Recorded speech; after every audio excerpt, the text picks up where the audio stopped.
So I hope everyone is getting pumped up about the conference.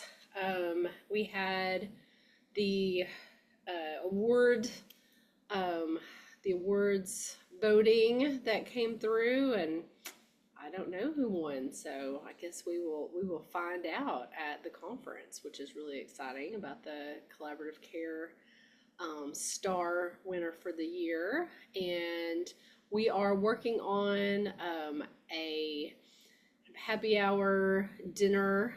We're looking at locations, and I believe we said Friday night. Is it Friday night or Saturday night? Yeah, I think it is Friday. For Friday night. So keep your calendars open, and there will be some announcements about that coming across. So we're really excited to get to see and visit in person. And also, if you look at the conference website, they have a new conference website host, and it's got a really great filter feature. So if you want to look at like all the conference presentations that are related to collaborative care, you can filter by that. You can filter by speakers. You can filter by lots of different things. So it's really making it easy for us to um, find each other and who's presenting on what, and to make sure that we all get to talk about and learn from each other. The last thing is that we want in the last, so in the November meeting that we have, we want for us to come together and kind of talk about the different things that we learned at the conference, and to really share, because I know all of us won't be able to go to all the great presentations that we want to. And so if you go to a presentation that you find really interesting, you learn a really cool tidbit, make a note, and be prepared to share. So we just want everybody to kind of be starting to think about those things as you're getting ready for the conference and as you attend, so that when we all come back together in November, we can share what we've learned. And that is all I had. Monica, is there anything I missed? No, I don't think so. Sounds all good to me. Hopefully, see everyone in person at the conference. I'm excited about that. Well, we will hop right in. As I mentioned, we have three organizations sharing with us today: Life Stance, Concert, and Evolve MD. So we will go in that order.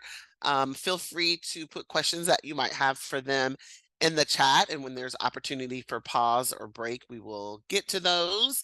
I also encourage those of you who are presenters, if you do have presentation to show, feel free to also send that to me and I can upload it into, I had a moment, Basecamp. I can upload it into Basecamp for everyone to go back and review, and for those who maybe did not have an opportunity to hop on to go back and review, but you do have screen sharing capabilities. So we are going to start with Life Stance. Kristen, are you ready? Yes, Awesome I'm sauce. So we are a ready. pretty informal group. But Kristen, if you would introduce yourself, your organization, and take it away about the services that you all provide in regards to collaborative care. Yeah, I'm happy to do so. Thank you, Monica, for having us. I'm here with my colleague, Jay Rose, who is also going to present with me too. I've been a quiet participant on this group for the last several months, and so I'm really happy to get to talk to you all today about what we're doing, and intend to join the conference in October. So I'm really looking forward to that as well. I am Kristen McGregor, so you can see on the screen. I am a clinical psychologist by training. I spent all of graduate school and my entire career thus far in integrated behavioral health in some capacity. I am newer to this specific model, and at Life Stance Health, I am the senior clinical director on our integrated behavioral health team, and talk a little bit more about what that means in a minute. But again, really excited to be here and to see some of you that I know and meet many of you that I don't. So I'm going to hand it over to Jay to take it away. Awesome. Thanks, Kristen. Just as a quick check, can everybody see my screen okay? Looks like an integrated behavioral health first slide. Yes. Perfect. Thank you. Well, as Kristen mentioned, thank you all for giving us a few minutes to discuss who we are as an organization and to get a bit into our collaborative care model. As Kristen mentioned, my name is Jay Rose, and I'm the Director of Integrated Behavioral Health here at LifeStance. Together, Kristen and I form a clinical and operations dyad. My focus is a lot on identifying potential collaborative care partners and then working with Kristen to ensure a successful implementation with those partners and ultimately the success of our program at LifeStance. As for a bit about the company, LifeStance is a full-scale mental and behavioral health organization offering a broad range of services. We see patients from pediatrics to geriatrics and really everyone in between. We're an organization comprised of over 6,500 clinicians located across 600 offices, which are across 33 of our states here. Our providers make up a multidisciplinary group of experts in psychiatry, psychotherapy, and psychological testing across all license levels, including physicians, psych NPs, psychologists, and master's level psychotherapists. We are a technology-enabled organization. We offer a hybrid care model where we can see patients, from the comfort of their own home, or if they would prefer, in office face-to-face with their clinician. When care is needed kind of above and beyond our collaborative care model, we have a pretty robust program that can help support our patients. We empower our patients through online scheduling and match patients to providers based upon their preferences and their needs. For those services above and beyond collaborative care, we track our referrals and actively engage those patients to make sure that they are following up and we are giving them the care that they need. Really, our national platform is designed to leverage clinical best practices with the intent of enhanced patient access and improved clinical outcomes. As far as the patients we see, we're in network with all major commercial insurances. And then depending upon the states is where we get into a bit of nuance with some of the smaller plans. But we see Medicare and Medicaid depending upon the state and the local contracts as well. That's kind of a high-level overview of who we are as an organization. Kristen, if you're all set, I'd love to pass it over to you to step through our clinical model. Yeah, thanks, Jay. So we're really big, and we were grown out of acquisitions. And so we do have a number of long-standing partnerships with primary care and women's health and pediatrics across the integrated continuum. And recently have moved into operationalizing the collaborative care model. Obviously, everybody on this screen is bought into this model and the benefits that it offers to our PCP partners, our medical partners. And I think the majority of us on this call also know how difficult it can be to build and operationalize and grow a program like this, just given all of the challenges that it is to work in the healthcare climate right now. So some of the challenges I think we've probably all experienced, resources are scant. There are upfront costs that are associated with building a program like this. You have to develop it, you have to hire and train the staff. And many of us are doing this off the sides of our desk as opposed to the primary thing that we do as part of our job. Recruiting's hard, we know this. Recruiting the right clinician for this type of model is harder, I would argue.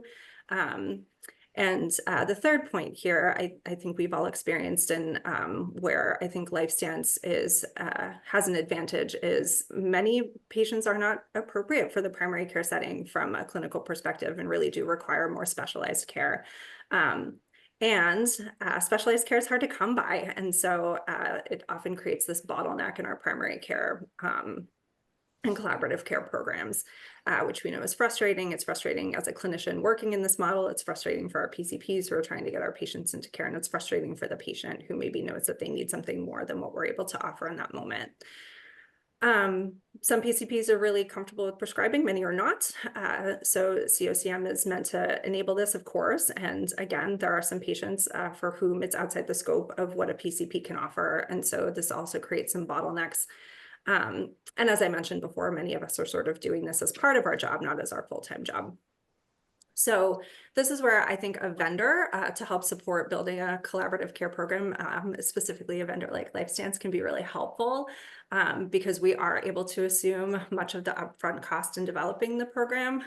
We do hire, train, and manage the staff that are embedded into the offices and the hospital systems of our primary care partners.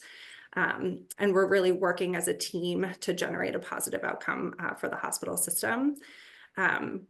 LifeStance is really good at recruiting. Recruiting is a core competency of ours. We hire hundreds of clinicians per month, and this helps to decrease the time that it takes to scale a program.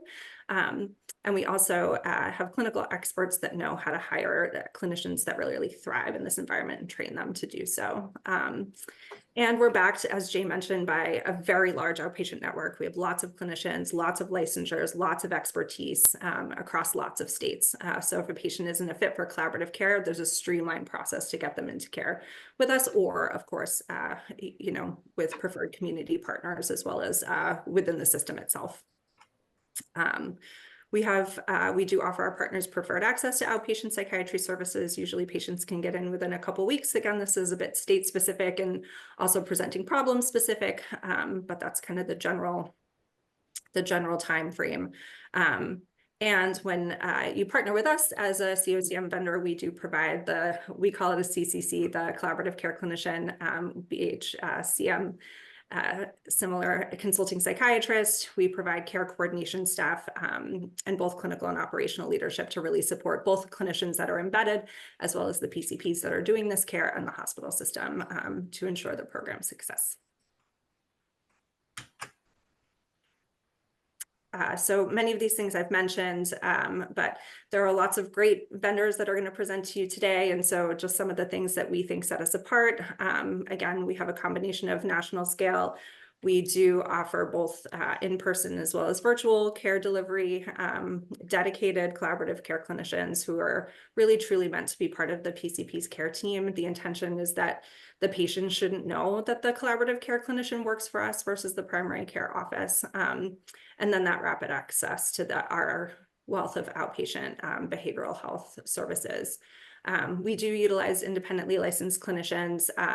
We hope the intention is to really meet the needs of a diverse presenting problem with very varied acuity, which we know show up in primary care. We encourage model fidelity, of course, through our in-person as well as virtually embedded clinicians.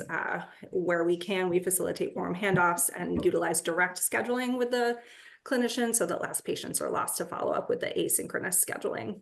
And again, really encouraging that team-based care that we know works really well for this model. And it's the way that we want to practice. Like as a clinician myself, I want to feel like I'm part of the team as opposed to sort of doing this as a off to the side or a separate service line. That's really where the magic happens. I think we all are aware of that. And lastly, just to sort of wrap it all up, we're really committed to delivering a robust continuum of care from primary care into the specialty outpatient care. And so even if a patient ends up in our outpatient network, we are committed to providing status updates on where the referral is at, coordination letters so that PCPs know what happened to their patient once they get scheduled, even if it's in our outpatient network. And then again, we're able to really hold to that model fidelity with treatment to target, make sure patients are progressing appropriately and effectively, and if they're not, really getting them into care when they need it. And again, making sure that we're communicating with our PCPs, regardless of service line that the patient is involved in with us. And that's it. Well, Thanks so you much. took the task to heart, Kristen, when I said less than. I gave them all amount of time, and that is sometimes hard to fit everything in into a small amount of time. So I appreciate that. Any questions for Life Stance?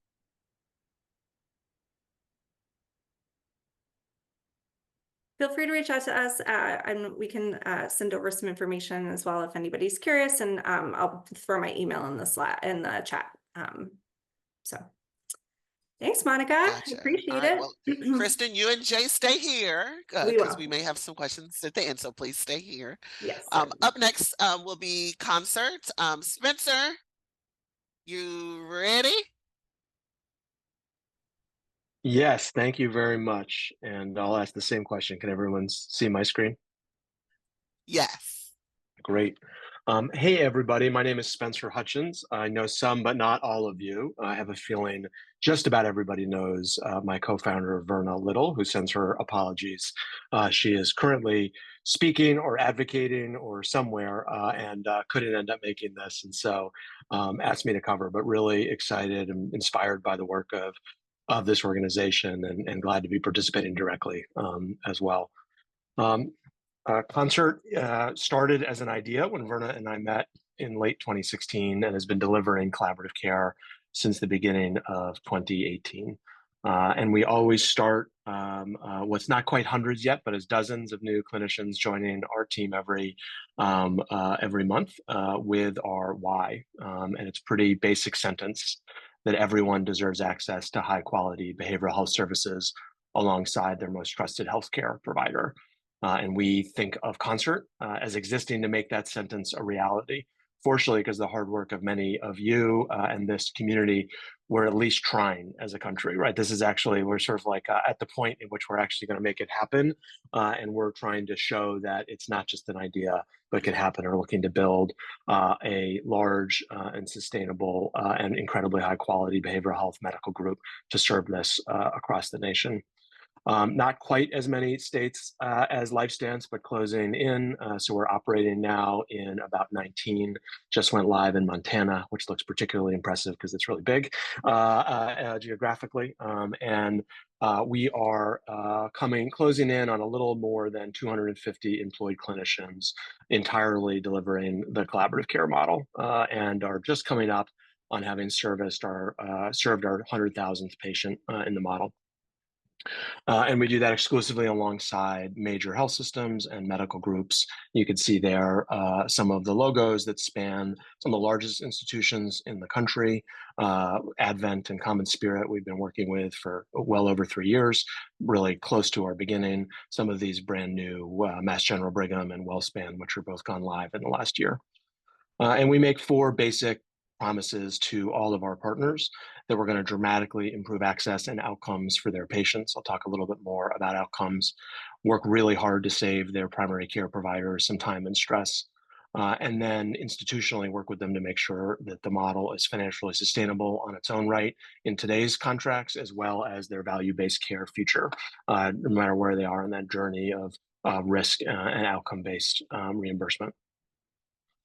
One thing that Verna and I have focused on from the beginning is a real commitment to tracking outcomes and contributing back to the research base. Frankly, many of you started and we are relying on, right? And so a couple of things, incredibly proud that we're now over 100 times the scale of the intervention arm of Impact, that trial that started this all back in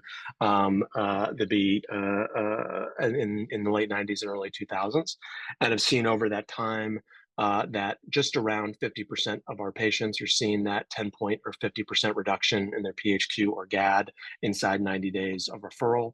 60% of patients are ending subclinical, and then we're combining that with consumer level net promoter score, right? That measurement of how likely are you to recommend us to a family or friend, because it turns out that patients love real-time access and they love it when their counselor and primary care doctor know each other and are communicating and documenting directly.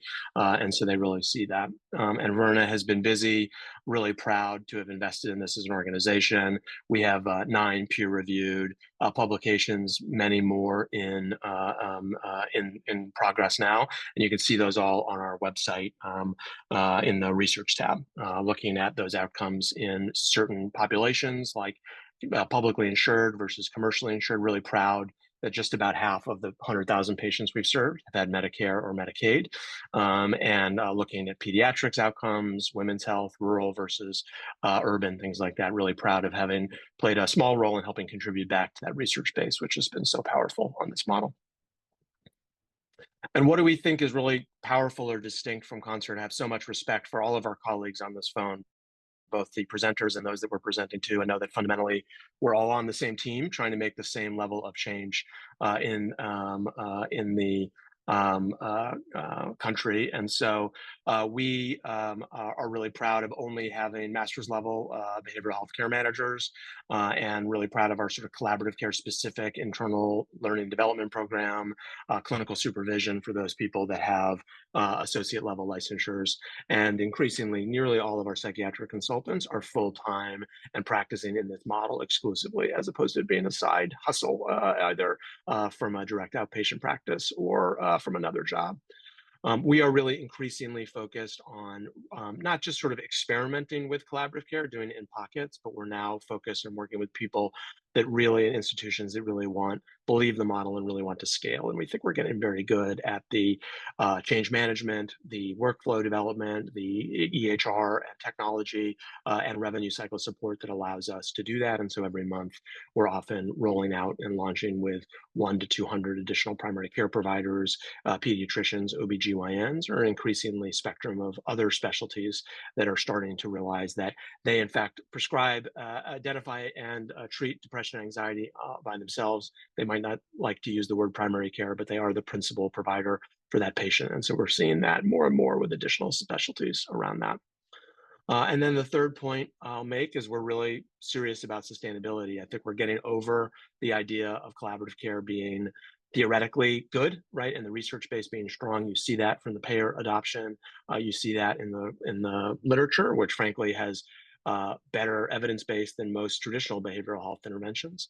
And so we work really closely to make sure that the economic model works for our primary care providers, our clinicians, and the whole team, because that is often the way that we need to make sure that we're delivering exceptional outcomes and are able to scale it to meet the needs of what is frankly tens of millions of people in the United States that should be getting collaborative care services if all of us make the change that we're looking for in the industry. Really proud of the ground up technology work that we've done, 7 years building a proprietary registry that drives a lot of those paths, that does a lot of the specialty pathways around suicidality. Also really, really excited about our advancements in serious mental illness. We're really proud to be awarded alongside the University of Washington Ames Center a PCORI Award to help to spread their study around PTSD and bipolar management in rural primary care. Just kicking that off now, already managing hundreds of people with those diagnoses, because that's the reality when you support primary care physicians across the country, particularly in rural areas. And so really proud to be able to sort of double down on training and development, both of our internal team and our primary care partners, and find out who can be really effective in managing those. And then I've done an enormous amount of work on integrating into the operating systems and technology systems of our partners, so that our notes and all of our quality data flow in, so it's seamless for the primary care provider without them needing to access an external system, and for them to get credit for things like their quality reporting and all of the process improvement they want to do internally as well. And so I've been spending 6 years building that proprietary platform and are able to roll out better and better features every quarter as we get momentum and scale around that. And that's where we're going to keep doing. We're going to keep growing very aggressively with all of these new and existing health systems, move into additional specialties, and I already hit on that PCORI piece. And so really proud of that, and just so appreciative of all of you and the time you spent with us. And so hopefully that was an introduction, and I'll stop talking as well and answer any questions people might have. That was a great introduction, Spencer. Thank you so much. There are some questions that people have put in the chat, but I feel like they're going to be for all of you. So I'm going to save it to the end. It's only two, but I assume more will probably come. So I'll save those to the end. Thank you. Next up is Evolve MD. Emily, Sarah? Hi, good morning from Good. Arizona. I am going to go ahead and share my screen. I will have Sarah introduce herself and then I will introduce myself. All right. Can you see that okay? Is it in presenter view or regular? It is in It's in presenter view. presenter. Okay, let me do a switchy. Great. Perfect. All Sarah? set. Great. Well, it's great to be here today. And thanks for those that are already connecting with me on LinkedIn. I really appreciate that and the community that's developing here around CoCM. So I am the Chief Clinical Officer of Collaborative Care here at Evolved MD. And you'll see some of our journey story as I talk, and my story and Evolved MD's story are highly linked together. I'm an LCSW of about 25 years now. And so Emily, why don't you go ahead and do your introduction? Sure. Good morning. I'm Emily Bofetta. I'm the VP of Quality and Compliance for Evolved MD. I've been with the organization about just over a year now. I've worked in behavioral health professionally for 15 years, but my mom is a licensed clinical psychologist, so I kind of grew up in the world. I remember telling her as I was growing up, I never want to work in behavioral health because I saw what she had to go through as a clinician. But here I am. It's always pulled me back in. So I'm excited to be a part of the Evolved MD team and be sharing a little bit about us with you all today.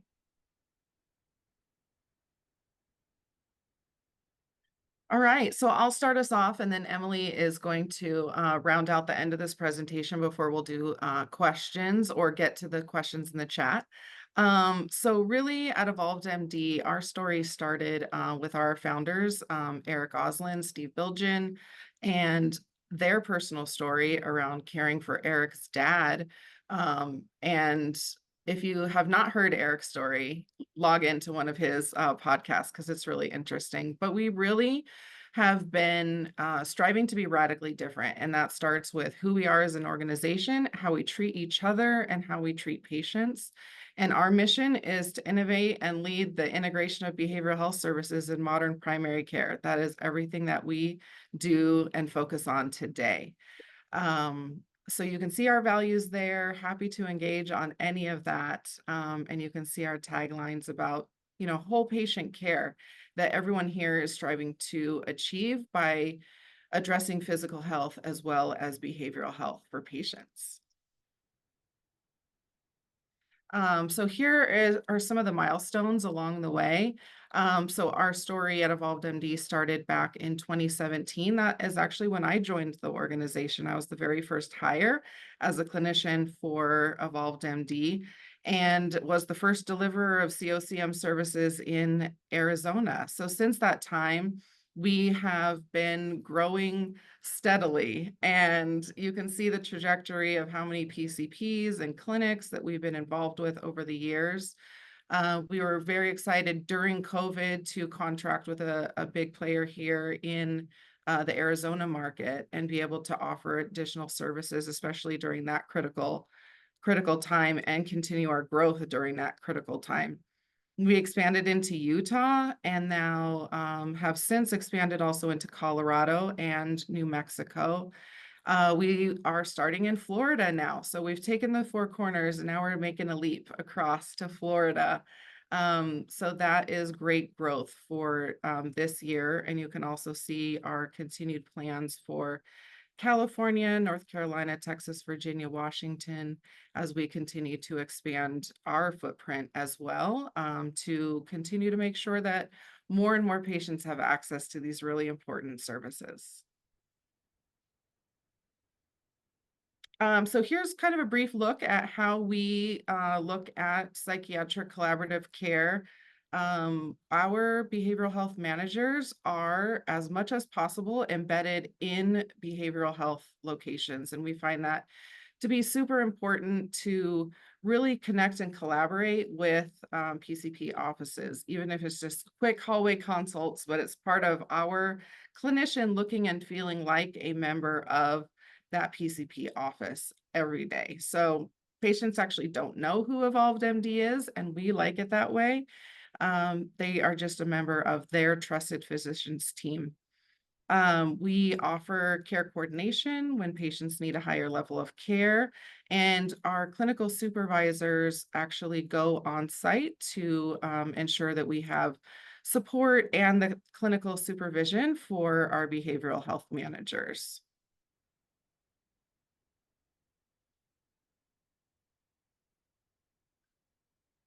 So here's some of the promises that we make as we are partnering with different health systems and PCP offices.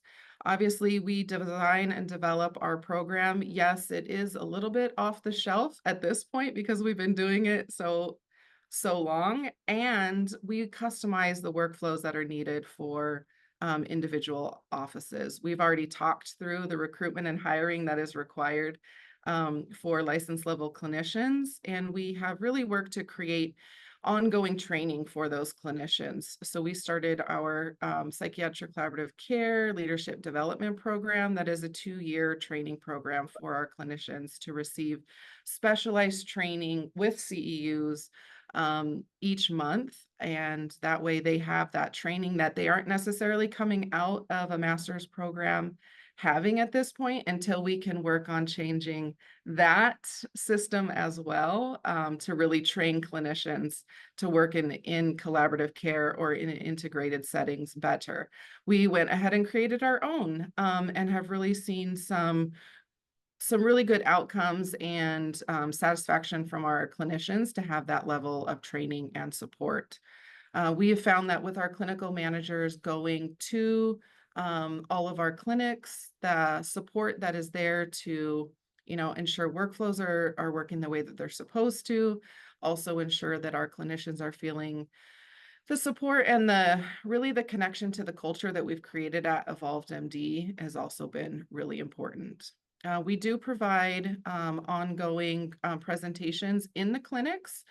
We like to, everyone on this call, we are the experts in behavioral health. And so having an embedded clinician, we want them to also be a resource for their clinic. So we'll do monthly lunch and learns on a general, mental health topics of how clinicians, how MAs, office staff can take care of their own wellness while they are also caring for patients. So that's something that has really helped connect our clinicians with their clinics and, support that ongoing wellness of everybody within a clinic.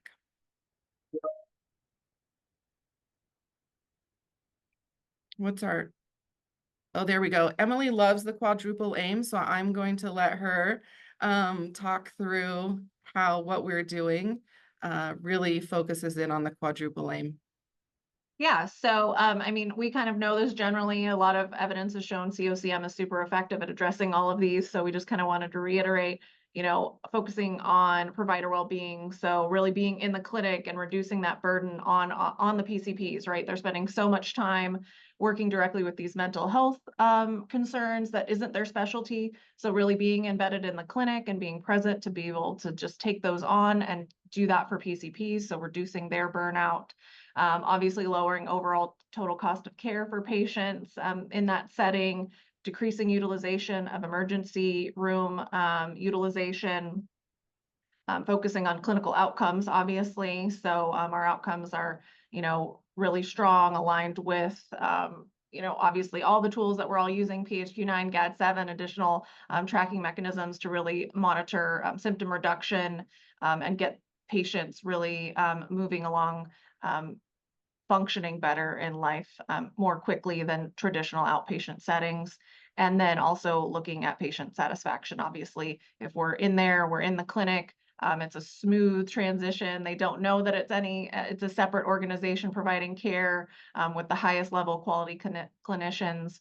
We're able to increase that patient satisfaction. So yes, we love the quadruple aim at Evolved MD, obviously, and really like to embed that in everything, especially with our clinicians, really understanding whole person care and focusing on they're building relationships with providers in clinic, like Sarah said, even just the MAs, and really when we're in the clinic, we're also really providing a lot of support to the people who work in the clinic as well. So just being able to really build that team in person.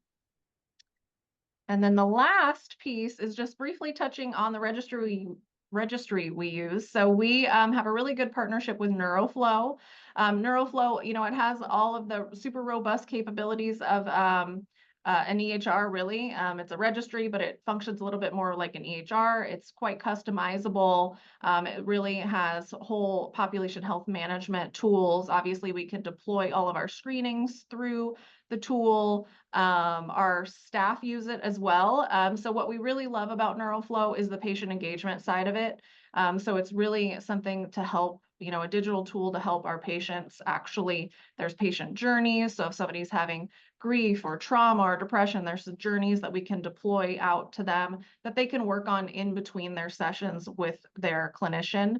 And so we find that really helps increase engagement in the program overall. Helps improve outcomes. And that's why we really love NeuroFlow. They've been a great partner to us and really have helped us customize kind of what we need and what works best. But we really do love the patient engagement side of it and being able to have a tool in place that our patients can utilize during their entire care journey. And then, like I said, our staff also use it. So when we have new BHMs on board, and all of our staff in the company, they get a user side. So they actually get to use the tool and help, work through their self-care and any mental health struggles they're having. So we love NeuroFlow just for not that it's just as a registry to house data, but it's actually really an interactive tool to help really improve patient care. And with that, I think that is us and EvolvedMD and NeuroFlow.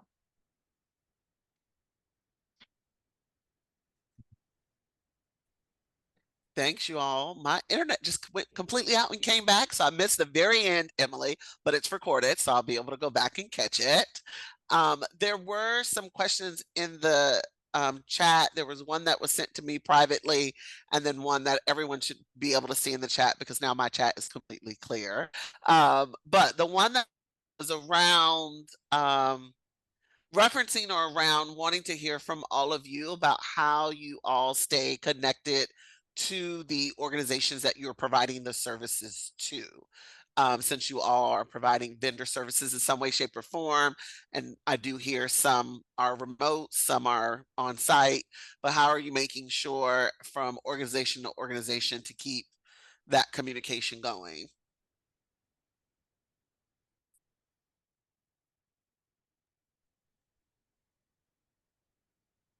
I can start, although I'm sure everyone will have ideas. We've gotten much better about this over time. Love that the Evolve team talked about their model, and it is definitely a difference. We do a bit of co-location, but we see in our own data and John Fortney and others that have published on this that demonstrate that sort of remote virtual integration can be as or more effective than physical co-location. But we really focus on integration is really important, right? One is making sure that our data flows directly into the medical record of the PCP so that they can view and do that without having to learn a new system. It does not matter how pretty our dashboards are. They are not going to remember the password or do not have time to log into a new place. And so it needs to exist natively there. And we walk away from deals all the time if the IT organization will not give us the integration necessary to sort of make it work for the primary care workflow.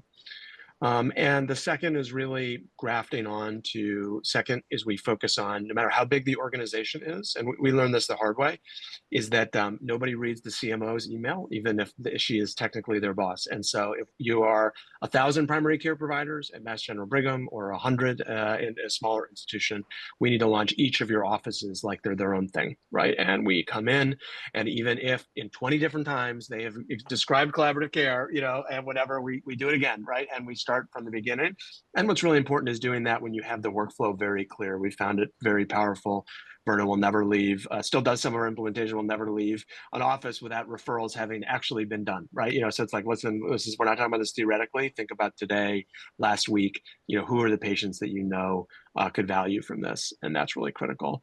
And then the third is dashboards and data that we share at the provider, practice, institutional level, and then making sure we understand their culture in terms of grand rounds, provider meetings, and other things, and having us be able to join them as often as possible. And maybe a little bit like this organization, we love to present sometimes, and it's talking about collaborative care or talking about a specific diagnosis, doing CME around sleep hygiene or something else. But other times we love to listen and understand what their broader priorities are, right? I think what's critical about collaborative care is saying this is not your BH vendor, but this is your way to do primary care right. And so us listening in on their priorities for A1C or blood pressure or ED utilization helps to expand the horizon of many of their providers from just I send people to Concert when they ask for counseling to I'm going to use this as a systematic tool to support the population and those people that I may think of as my sick old patient, but that also has anxiety disorder, and they think of her as the COPD patient, but it's the anxiety disorder that's uncontrolled that's causing many of the emergency department trips. It can help over time to really build those muscles so that they use it more systematically. So those are some elements that we've done, and certainly at their scale, they're always imperfect, but we're getting better. And a nice thing about it is you can track at a fidelity of how many providers are activated, how many referrals are they making a month, how happy, and using that information to have the same rigor for our organizational success as we ask our clinicians to have for the patient outcomes. Gotcha. Thanks, Spencer. Anyone else on how you guys are working through or working on the interactions with the organizations you're providing services to? I appreciate all the things that Spencer brought to light, and not to repeat any of those. The only things I would add to the list for people and different ideas are, as he said, figuring out what is the culture of that organization? How do they meet together? Do they like virtual provider meetings? We really try to convert all of our partners into having their video camera on so that we can see them. Not all organizations work that way. But go to their provider meetings, really get engaged on what are their priorities and how can you lean into that, right? How can we as behavioral health help the other initiatives that they have going? Also, a lot of our partners do have internal newsletters and things, and have appreciated having a behavioral health corner or something like that to also engage and keep top of mind who are the behavioral health managers at the different offices. If one office is being supported virtually or something like that, really they can get to know still their BHMs through those kinds of channels. I would agree with what was said, and I think it doesn't look different really than if you're trying to do this in-house as well, right? Like we all, I think, have the challenge of culture, behavioral health culture and primary care culture, and just making sure that we're not sort of forcing something into a place where it doesn't fit, and making sure that we're really respectful of understanding the needs of what's going to really make an impact. And yeah, I don't think that that's different whether you build or choose to work with a vendor. There was a question around what any of you all were seeing as barriers or challenges to implementation, and some discussion was going on in reference to Maine and their state reimbursement, but just wondering if any of you have anything you'd like to share about what you're seeing as some of the main barriers to implementation. Just quick, I mean, there's so many, and I typed too much in the chat as I was getting excited. We do think it's really important to be able to offer all panel, and what that means, frankly, is saying no to an increasing number of groups where there's a meaningful payer. Not no, but not yet, right? And so Maine is a good example. Without Maine Health, it's to say we would love to, without the Maine Medicaid program, we'd love to do this, but we know it's going to work best if we show up and can tell the frontline primary care providers that they do not have to practice differently by the back of the insurance card. And so it's really critical. And we now make that a condition. We did it the other way. We launched in Connecticut, we launched in Missouri. We now have Medicaid coverage there. My hair was a different color when we started those relationships. And I think only some of that is the passage of time. And so now it's really saying we need to move that up, because what we see is, let's say you have 15% Medicaid volume. If you launch and cannot service Medicaid patients, you do not have 85% of the adoption. You have like 30% adoption, because the frontline providers are ticked off that you're excluding a group of patients, particularly those in the most need. And it's just too darn confusing for them to remember who has what and all those things. It has to be all panel. So we really prioritize that. And I think really having those dedicated psychiatrists, we use a mix of psychiatrists and nurse practitioner levels. I'll always have a supervising psychiatrist. And, there's different levels of adoption.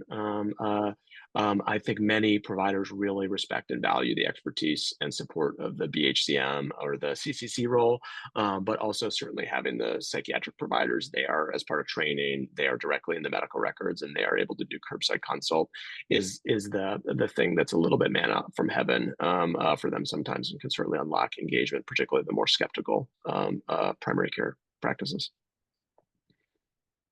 Thanks for sharing that. Can you guys hear me? Okay, perfect. I see some head nods. So there was just a little bit of follow-up question. So do you think it's important that the PCPs meet and connect with the psychiatric consultants as well as the behavioral health care managers and administrators? I think that's a great question. And we started offering office hours so that the PCPs can connect with the psychiatric consultants that are assigned to work with them. And depending on the level of need for the PCPs, we get different engagement. So some that are more skeptical use that time to kind of put the psychiatric consultants on trial a little bit to test out their knowledge. And the good thing is that our psychiatric consultants are so knowledgeable and wonderful that they win them over. But I do think meeting and connecting in some way helps to build that relationship and that connection so that the recommendations can be trusted and then acted upon, which just is improved patient care. So using those office hours is one way that we have helped those team members connect. Gotcha. One Thanks for thing, that, Sarah. Oh, go ahead, Spencer. Sarah just made me think of something. One thing we see, particularly with physical co-location, something culturally that's really important, is why it's important to present the team, is that when primary care providers see master's level behavioral health clinicians, if you're not careful, they start to treat them like secretaries, right? And it's really important to set the culture early, one, that we really cherish and respect the skill set of that workforce, and they can generate exceptionally good results and should be thought of. And sometimes, frankly, having the psychiatrist pretty involved in that, make sure that doesn't happen, and also make sure that sort of fidelity to the model, not like, oh, you're a social worker, that means you're going to do all my forms and you're going to create all the food stamps and all of those aspects, which can be a part of the care management activities of this, but sort of making sure you center in the power of the evidence base, the treat to target approach, the changing of psychosocial interventions. And it's important just to really frame that, and often having both clinicians part of that communication makes it easier, particularly for busy primary care practices, not to fall into bad habits about the way they think about themselves on top if they're the MD in the room. And that to me is the collective message, even though, we all are with different organizations, and some of us are playing nice in the sandbox as competitors. At the same time, at the end of the day, we all want to be offering great collaborative care, evidence-based services to the populations that we serve, and helping organizations to be able to do that. So in the spirit of allowing transition time, because we at the AIM Center are doing very much better around transition time to go to the bathroom and get water and all those things before the next meeting and the next break. I just wanted to make sure to thank all of you presenters who came on today. I know how busy you all are. If you want to, I know some of you have already dropped your email addresses into the chat box. I will grab those so that I can also put them in a document in our Basecamp, which is where we house project management system, where we house all of our recordings and minutes and any of the presentations that you all will send to me. So I definitely want to thank you all. The other thing I wanted to make sure individuals knew was available and to share with others, because I know that there are some who have asked us continuously about vendor organizations and who's out there and what do they provide and what should we look for. The AIM Center has put out a vendor checklist. That's something that individuals could use as they're trying to decide what makes the most sense for what their organization needs. What kinds of things could I be looking for? So for those who were not able to be on the call and ask their questions directly, we encourage you as this CFHA committee to reach out to the vendors who you see, who you've heard from the last two sessions, and ask them your questions and hear about the services that they can offer and provide. And if it fits for you, it fits. And if it doesn't, they can probably direct you in another direction for something that does fit a little bit better. But we're definitely in a space of just wanting people to be able to provide effective, sustainable, evidence-based services, following collaborative care to the fidelity of the model. So that's all I have for today. Tisha? No, thank you very much, everyone, for sharing. It's been really great to hear like all the great services that are being provided in the multiple different kind of series that we've had on registries and vendors. It's great to hear about all the good work that's happening out there. I hope everybody can take the next 4 minutes to have a break until they're 2 o'clock. And we will see everyone back next month.